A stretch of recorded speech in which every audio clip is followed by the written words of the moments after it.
Good evening, District 1. We want to welcome you all out tonight. This will be our District 1 charter mandated meeting. I want to introduce myself first. My name is Steele Hughes, and my partner is Mr. Brian Davis, District Business Liaison. Thank you. In District 1, we are blessed to have three amazing police precinct partners. The first one is our 2nd police precinct, NPOs. Then we have our 6th police precinct, and last is our 8th. Thank you. So tonight, on bringing greetings on behalf of Pastor Jennings, I want to welcome Mrs. Hannah Morris.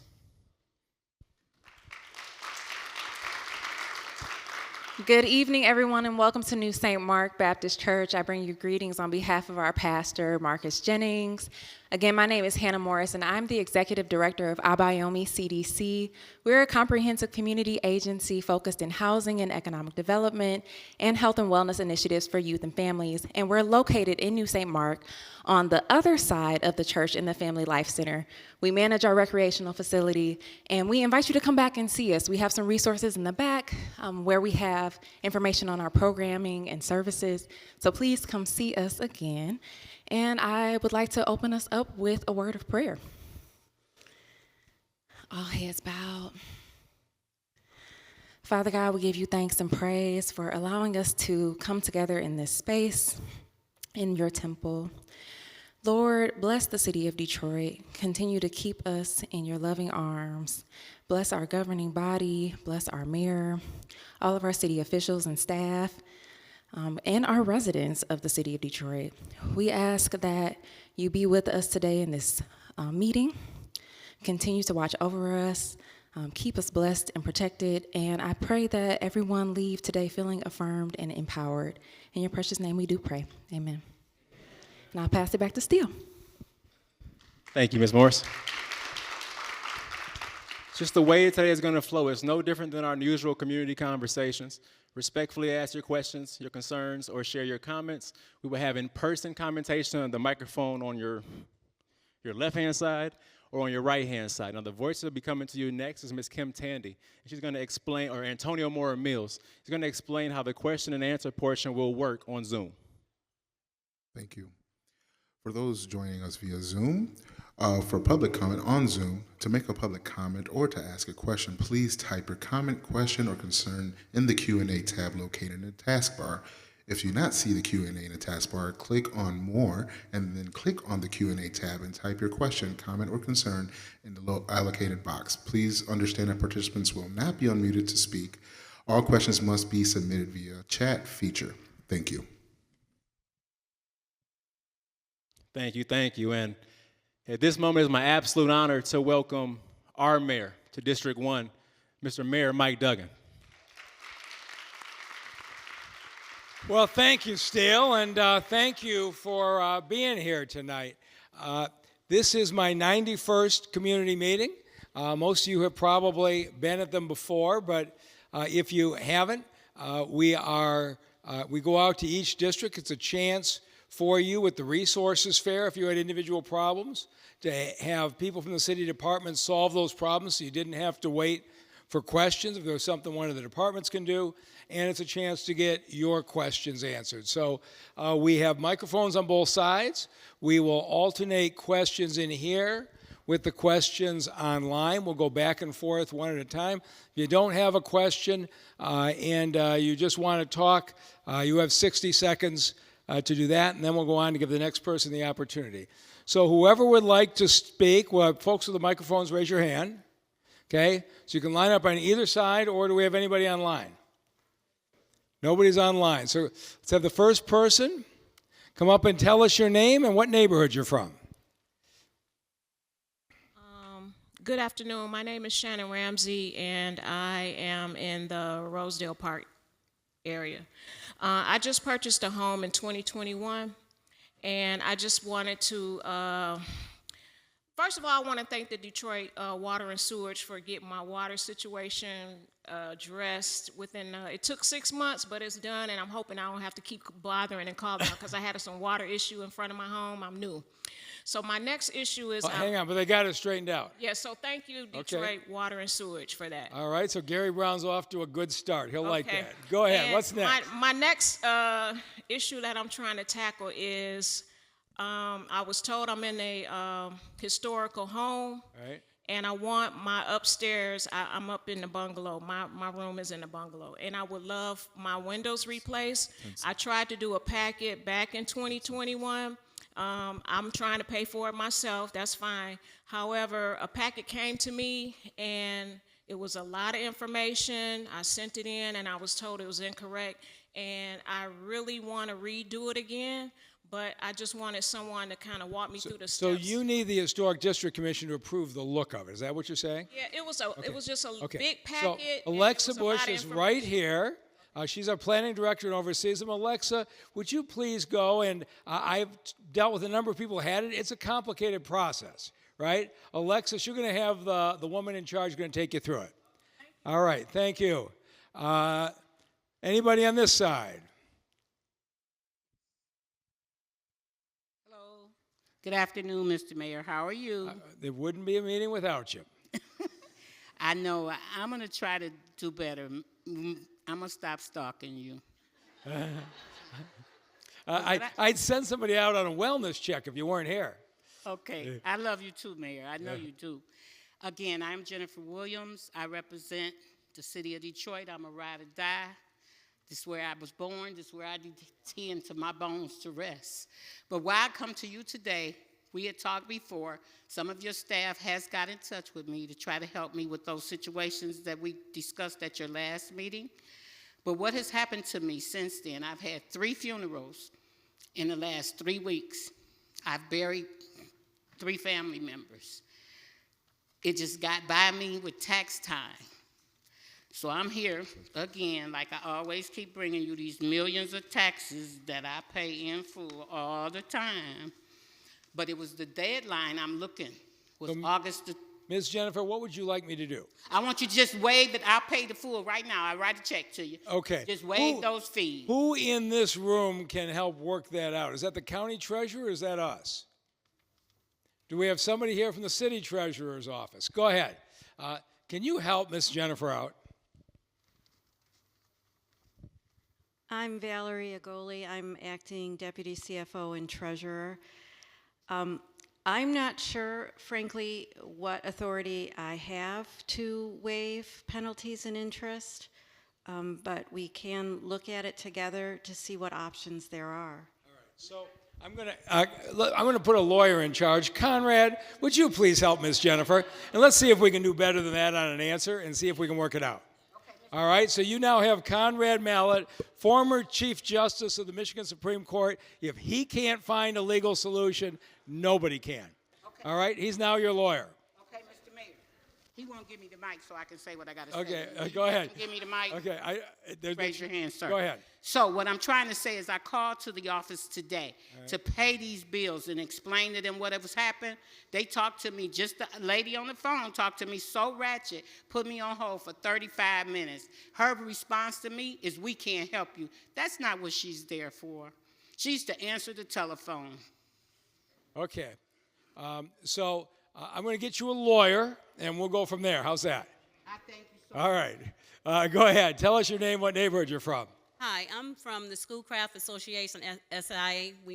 I met you at George Perdue, our president's home. Right. Had several conversations with you regarding all the junk and garbage on Fullerton between Southfield and Schaefer. Have we done better? Fine. Have you done better? Not only did you get everything cleaned up, and we're waiting for them to pick it up, the CSX, which is the railroad company, they have not cut that grass in 3 years. Praise the Lord. They didn't pull tires, beds, toilet stools, everything, all that garbage out. So we're just waiting for a pickup. The second thing is a company called L&D Transport. I've been from your office to every city council person to everything to BSEED. Every time they're somewhere, I'm showing up.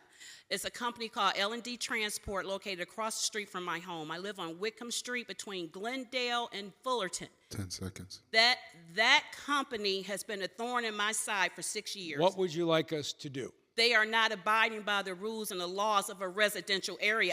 I would prefer for you to straighten them out on the laws and bylaws of BSEED. So Dave Bell is the head of BSEED. He's going to straighten them out.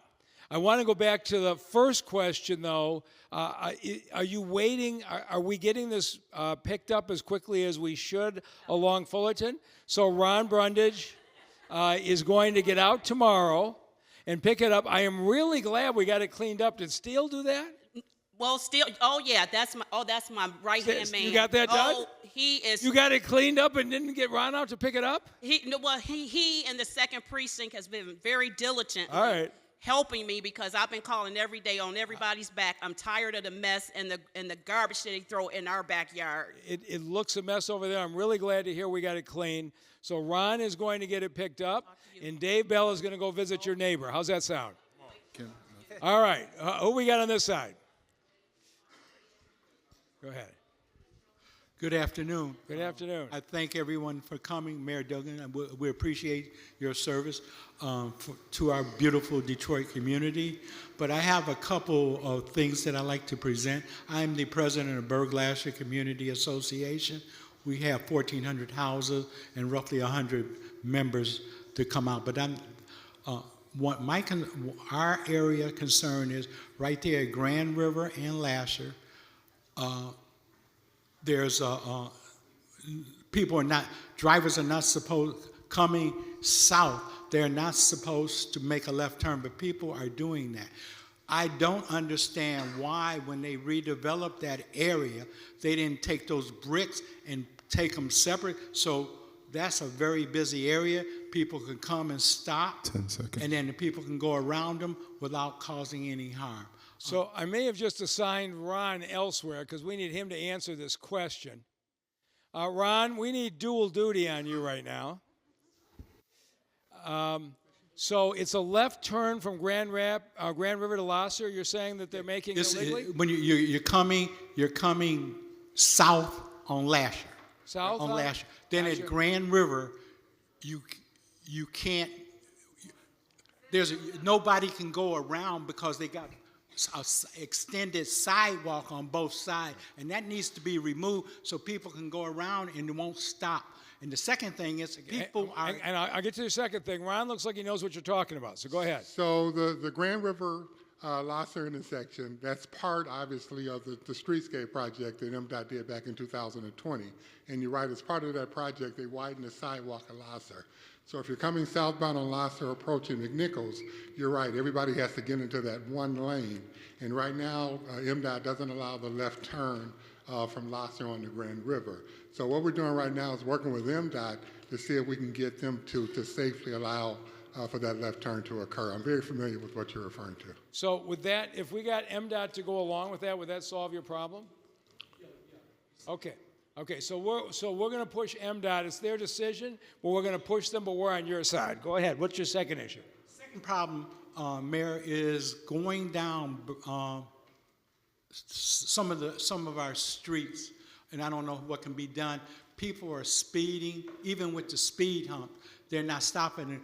Our concern in Berg-Lasher, and I'm sure all the other organizations, is a young person or any person getting run over by a negligent driver. I don't know how that can be addressed, but that's a big concern, especially with the children. And now, on a lot of the streets, they have the basketball hoops on the street. I don't know if that's legal or illegal, but they do, and the children play. So which precinct are we talking here? This is number 8. Is anybody here from the 8th precinct? All right, I'm going to have the commander come up here. What have we got? I can't see that far. He may not be the commander. Both. All right, we got everybody. Okay, so let's get the exact area and see. Now, the first question is, Ron, do we have the right arc on the speed humps? And then the second question is there something we can do on patrols there? So at the location that right there, Lasher and Grand River? No, we're talking about the neighborhood around Lasher and Grand River. Is there a boundary or are there specific residential streets we can look at? 7 mile, 8 mile to 7 mile, Lasher to Berg Road. Okay, well, we'll take a look at all of the residential streets within that boundary. And if there are any streets that don't have speed bumps, we can reach out to the residents. We can't put speed humps on streets where people haven't requested them to live on that block. But what we can do, if there are no speed humps that are there, we can reach out to the residents to see if they'll request them. But if they are there, we'll take a look at them to make sure they're the right height to try to slow down speeding. I didn't explain myself. Okay. I'm so sorry. What is happening is speeders are coming, even with the speed hump, and they flying through. We have the children who are playing basketball. So what he's saying is that when we change the arc, we can slow the drivers down. And so some of the early ones we put in had a relatively low arc. I can tell you the ones near where I live at the Paducah, nobody's speeding down because they come up pretty high. So DPW is going to look at the arc on the speed humps in those areas, and what can we do out of the 8th precinct? So at the 8th precinct, I can have a traffic enforcement go over there. Usually when I get the information, I get it from one of the community organizers, and we will send the car over there. I have one in mind. Let's see if we can maybe rotate through there with a little bit more frequency and see if we can discourage it. Yes, sir. Consider it done. All right, thank you. We got somebody on the phone. Go ahead. What's the question? Yes, we have Sheila. Sheila says, BSEED has closed the Yorba Hotel where I was staying. Only 7 days notice was given for a relocation, which is unfair and no due process. If the city closed the building, I believe it's the city's responsibility to help get new residents for the people right away. To put them into a failing system of 6 to 8 weeks, relocation system by a shelter process is not fair. It adds to the homelessness process. Offer us a home. Building Detroit had a lot of them. Okay, are we familiar with the closing of the hotel? Is Chelsea here? Okay, I saw her when I walked in, so I know she's somewhere nearby. Okay, Dave, you know what's going on this? Yes, Mr. Testing. Yes, Mr. Mayor. The Yorba Hotel was in deplorable condition. It was uninhabitable, and we worked with Chelsea. We worked with DPD and fire to vacate the building and place people in temporary shelters. But it was really bad. We usually don't do it this way, but it needed it, and so HRD made sure that everybody had a place to go to. Okay, so it sounds like it wasn't an ideal situation, but it was more dangerous to have left people in that building, as that's what you're saying. Yes, sir. Okay, go ahead. This next person, tell us your name and what neighborhood you're from. Hi, my name is Tanea, and I'm from Battle Creek. I moved here 10 years ago. I purchased a home through a guy, and we did a rent to own, and I gave him $24,000 with the help of an agency. And unfortunately, I study sovereign, and a lot of people don't like that. So my mother did some things behind my back, and I got in jail for kidnapping my own kids. I went 8 months in jail, fought the cases, won my kids back. And in the meantime, they was trying to take my house from me. And then when I got home, I never got any notice. But 2 days before court, I went to court, and I tried to explain to the judge that I was incarcerated in your jail, held hostage, and I was not given a fair notice with the due process. And I let her know that I had all the paperwork I needed to show her that I purchased the home, and he never brought me the deed. Coming to find out, he was killed. So that's why I found that out after I came home. And so 2 dump trucks was in front of my home and put me and my 4 children out with no notice, and I have 8 children on. So where are you staying now? In Walmart parking lot, in my trailer. Okay, where's Chelsea? Okay, go get Chelsea, and we are going to get you a place to stay right away. Okay, so Chelsea Neblett handles our relocation, and she's going to take care of you personally.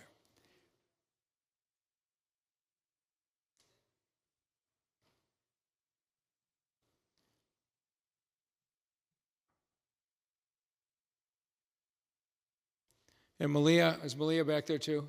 Yeah, Malia, would you follow up on this too? We'll have the deputy mayor and Chelsea make sure this family's taken care of tonight. Okay. All right.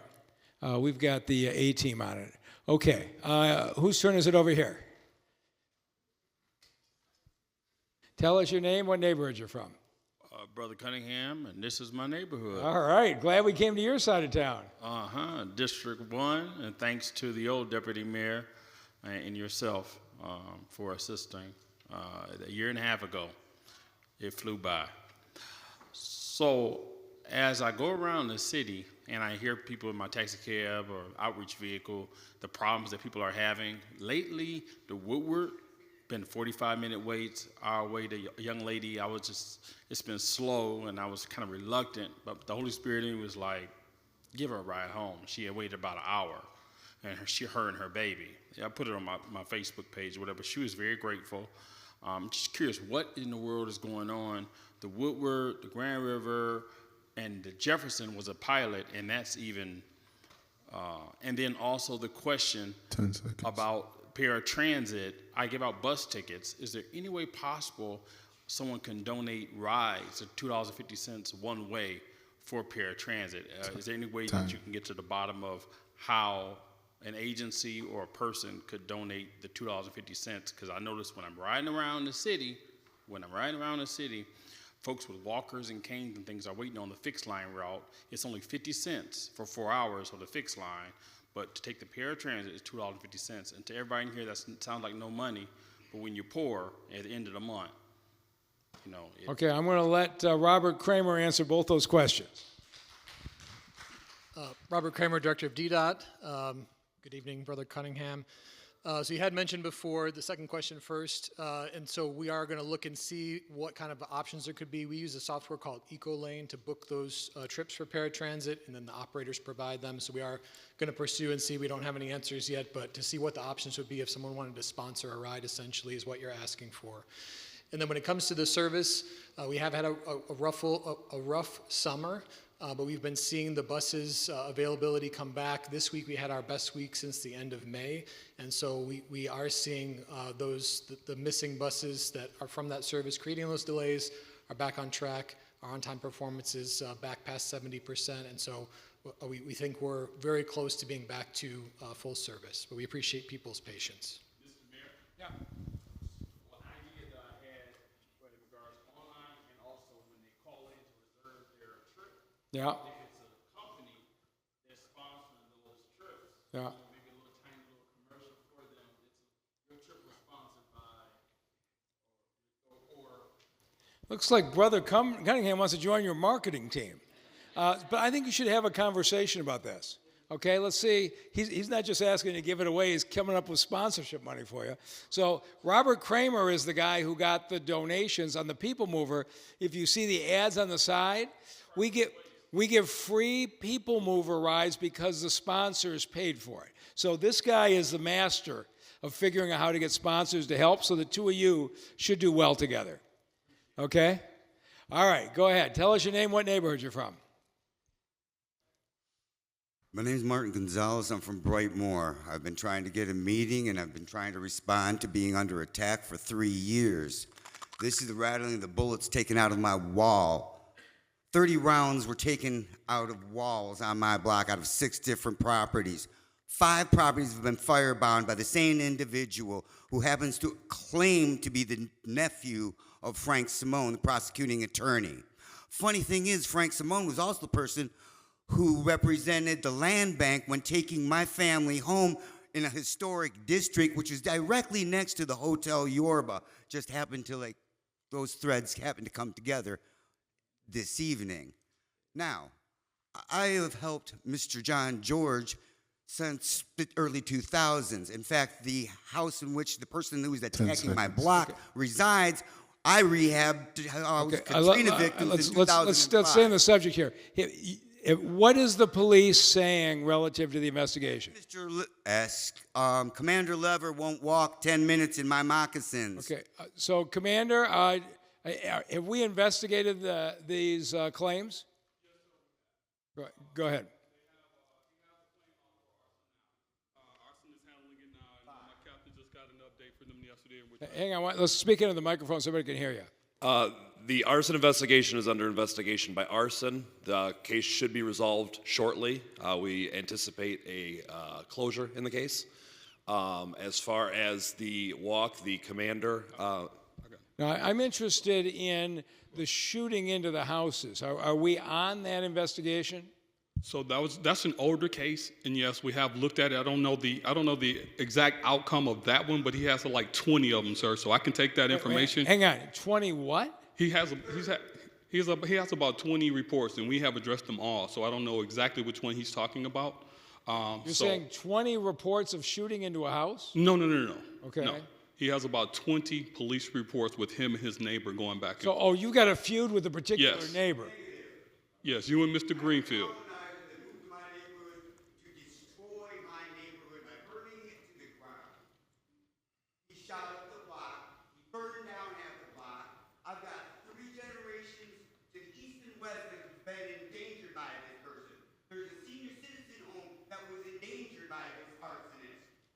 Okay. So rounds were never even gathered out of the walls of the houses where they were shot.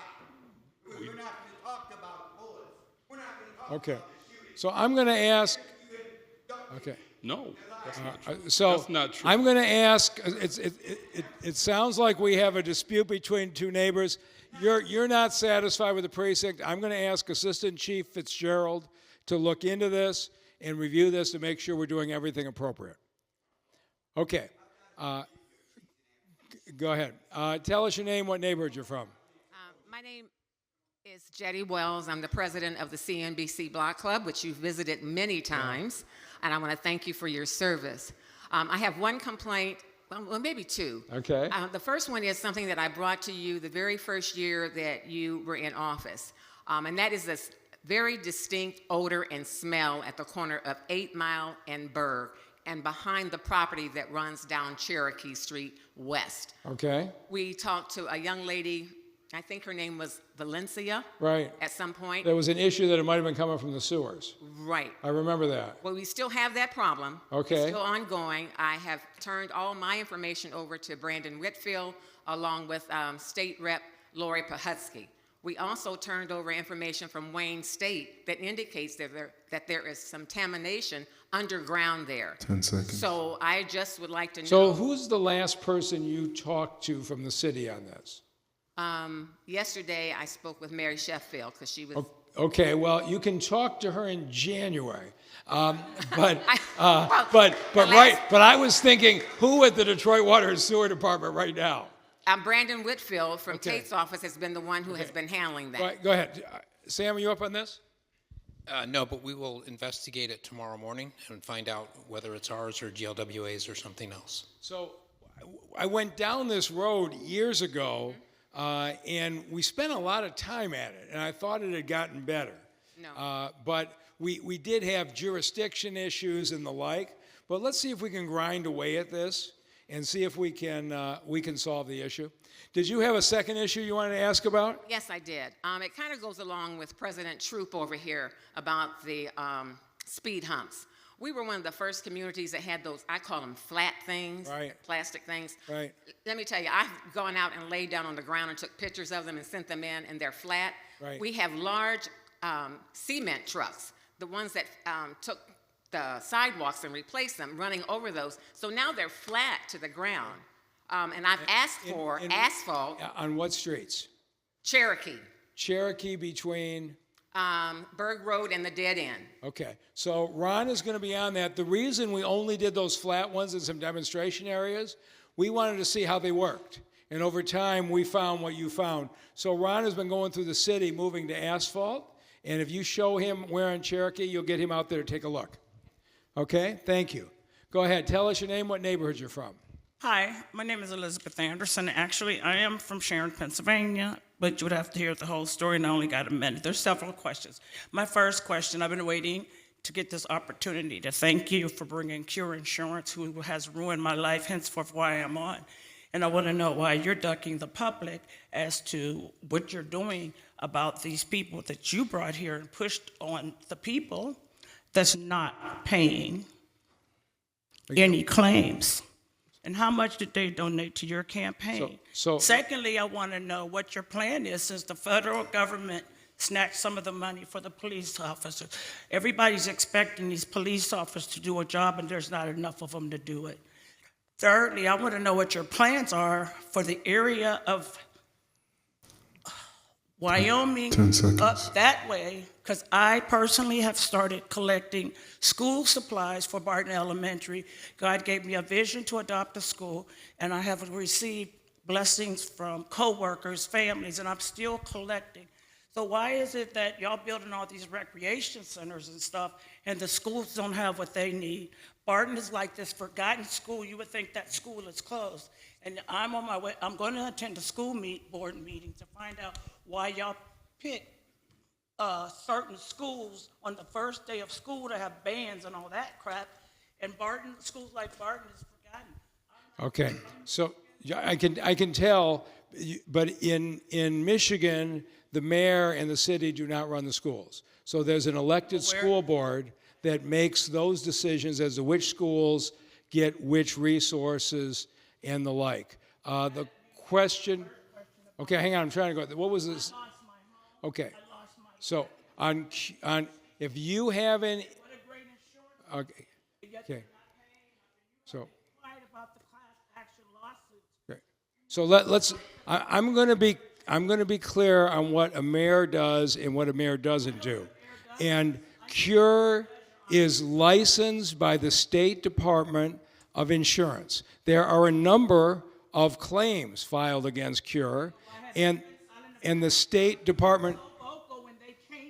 And I believe. All right, I'm not going to argue with you. I'm sorry. I'm okay. I'm not arguing with you. Go ahead. Who's next? Go ahead. Let's take somebody on the phone. I'm sorry. We're going to go on to the next one. Go ahead. Kathy says, go ahead. How can my neighbor who is elderly taking care of his sick wife get his sidewalk repaired? I have asked district manager and the residents are responsible for sidewalk repairs, and I don't understand how his sidewalk has been missed when there were repairs all in the neighborhood. Hopefully someone can help. Okay, so normally a sidewalk repair is the responsibility of the owner unless a city tree is breaking up the sidewalk, a city tree meeting between the sidewalk and the street. So let's take this information offline. Let's get somebody out to take a look at it tomorrow and see if we have a way of being able to address the situation. Do you guys get the address?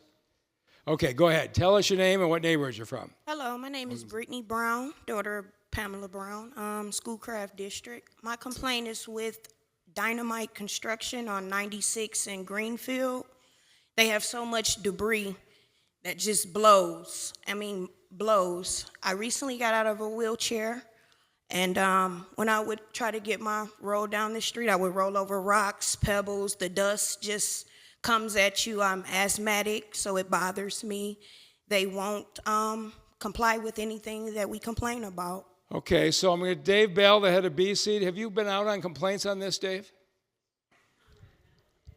Yes, sir. We have been out on complaints, and I will get the details of those complaints, the results of those inspections, but they are under a consent agreement, and they are working towards compliance in that consent agreement. So, Conrad, you sued them? Yes, sir. Okay, well, go ahead. Let's get the legal report from the law department then. So the entire interior of Dynamite is going to be, Mr. Mayor, cemented so that the dust that comes from the trucks going in and out is going to be substantially reduced. That should be completed this week. Okay. The sprinkler system for the cement mounds is fully operable. So the cement mounds that are at the required height of 45 feet are regularly made wet so that the dust is kept down. We do have dust monitors there, and although we do have a consent agreement, if you have a specific complaint, it goes into BSEED, and Mr. Bell sends someone out directly on each of the complaints that we get. So if you've complained, then an inspector has gone out. Now, we do regular dust, we have dust, what is it, the monitors. and Dave's people go out. Those have all been compliant. So that's not to say that there wouldn't be a day where it was negatively affecting you, but all you have to do is call. They're at the very top of our list, and so we stay right on top of them. Okay. Okay, does that answer your question? Okay, so we're on top of it. Go ahead, tell us your name, what neighborhood you're from. Hello, my name is Dawn Wilson Clark, and I am from Brightmoor. What up, though? Two things. One, who do I invoice for me cutting all the land bank lots on my street? Yeah, the land bank lots will be cut 5 times a year, and if you want to cut them additionally, there isn't anybody to invoice. Right, right. So nobody's going to pay me back. Right. Okay. So I already asked Arthur Jemison this question. I'm going to ask you. You think I'm going to give you a different answer? No, but I'm just for the record. Right. Okay, go ahead. You know I like the record. All right, go ahead. And so I live near the Smith homes. Yeah. About 50 units are empty. 30 of them are ready to move in. And a person who works, a maintenance man who works there, informed me of that this morning. And I'm very concerned considering the amount of homeless children that we have in our city, why those aren't being occupied. Arthur Jemison assured me that by the end of 3 months that they will be occupied, hopefully. So these are Housing Commission owned houses? Yes. Well, Arthur Jemison, since he went back to the Housing Commission in 2 years, has done a remarkable job of getting these units across the city fixed up and people moving in. So if he tells you that they'll be occupied in 3 months, I would believe him. He's doing a terrific job. And I'll be back. Okay. Thank you. All right. I won't be here in 3 months, but I'll leave a note. Go ahead. Tell us your name and what neighborhood you're from. Hi, I'm Jacqueline. I'm part of EL78, 8 Mile Lasser, 8th Precinct. I'm here because in my community, I'm sorry, forgive me. My question is, what is the process to get special, is it special attention or special patrol in the neighborhoods? So where do you live exactly? On Burgess.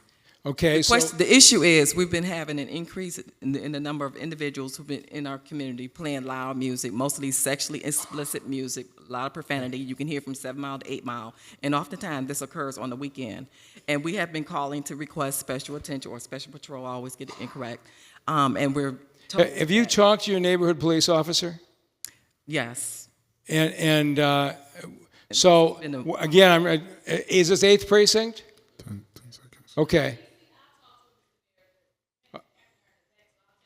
Okay, so it sounds like you've got the police department's attention now, but you should not have to put up with the loud music.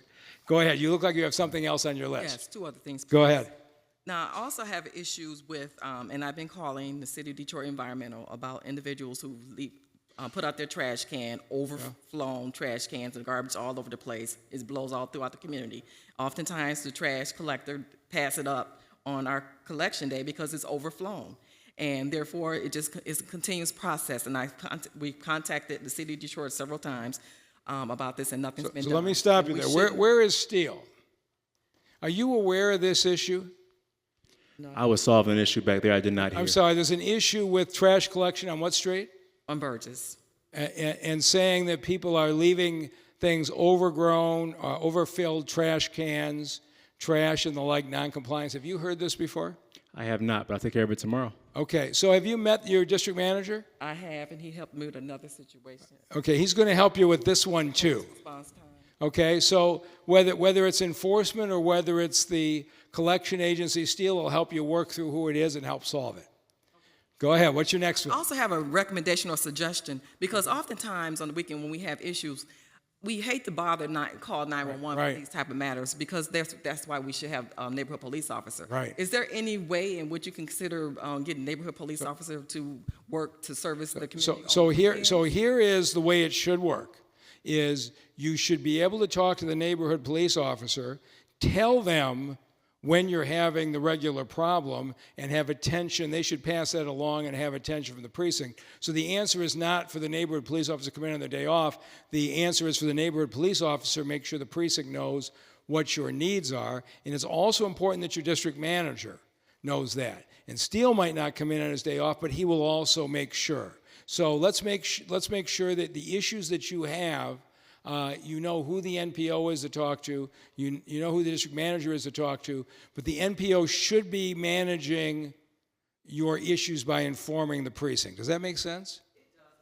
I feel as though I'm annoying my NPO because I text. You are not annoying your NPO. Your NPO is being paid to address your issue, right? Okay? Otherwise, your NPO would be in a patrol car with everybody else. They signed up and they get a special assignment because they want to help you. You are never bothering them. Question, actually a matter of concern, is the gas station that they were talking about putting on 8 Mile and Lasser. Okay? I'm not familiar with it. What's the issue? Well, the concern is if it's a go, there with the amount of criminal activity and crimes that's going on, we're thinking that may. So what's on the site now? Right now, there's an old CVS there, and they're talking about. It's vacant? It's vacant, and they're looking to put a 24-hour gas station there. Okay. And no one in the community wants it there. So what can be done to keep Yeah, it's a question. If they have a right to do it by zoning, they have a right to do it. I'm not sure what the particular zoning question is on that site, but I'd say the second thing is this. We have a number of gas stations in this city that are an asset to their community, that they're kept clean, that they're on green light, that they are zones of safety. The number of times that somebody feels in danger on the road and drives to a green light station before they call the police. It happens all the time. And so I would say to you, I wouldn't assume, I don't know these developers at all, but if it's done right, it potentially could be better than a vacant CVS, which can't be good for the neighborhood.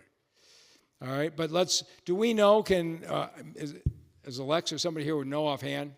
Well, we'll get you an answer on the zoning, but my guess is it's probably zoned appropriately for a gas station. And you should be making sure what's the site design, meet with the business folks, and I know Steele can facilitate that as well as your business liaison to make sure that you get engaged with them before they build. All right? Okay, thank you. Go ahead, tell us your name and what neighborhood you're from. Are we over? Do we have a? Go ahead. Hi, Mr. Mayor. Hi.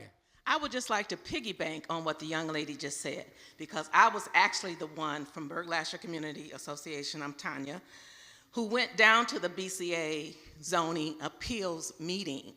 I was told that they normally send out emails maybe to the community. I was even told by the Post.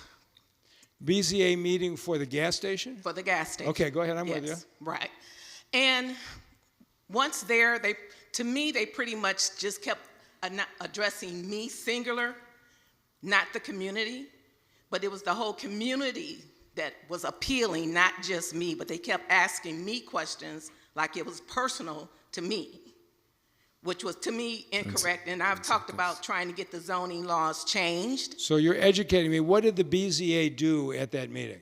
Did they make a decision? Yes, they did. What did they decide? They decided that Land Development could still pursue the gas station. Okay. Mm-hmm. So now we need to make sure it's done in a way that the neighbors are engaged and feel good about it. Yes, because most of us that went out there, even the Detroit News, WDIV came out, interviewed us. We don't want a gas station there. We said we could have a grocery store there, we could have a nursery school there, anything but a gas station or a liquor store. Okay. Steele, let's make sure that we get everybody engaged on this, and let's make sure we get a quality development if that's what they're pursuing. So this is why I love doing these things. I did not know about that development, but let's make sure that this is done in a quality way. Anybody left on the phone? Anybody left over here?